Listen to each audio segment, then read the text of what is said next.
Kaibigan, ang kalikasan, mga bundok at dagat ay iyong pagmasdan.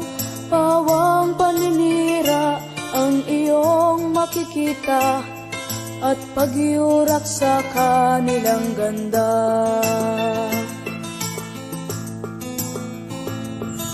Ikaw na Pilipino, anong gagawin mo upang matigil ang paninirang ito? Huwag ipagwalang bahala ang inang kalikasan, pagkat ito'y ating kinabukasan.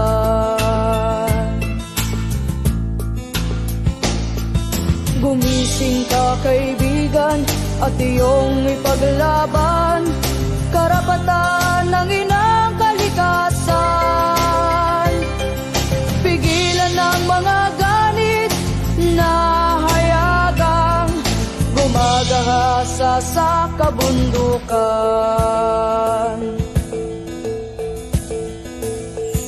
Kilos mga kababayan para sa kalikasan, ating itaguyod ang paglago nito.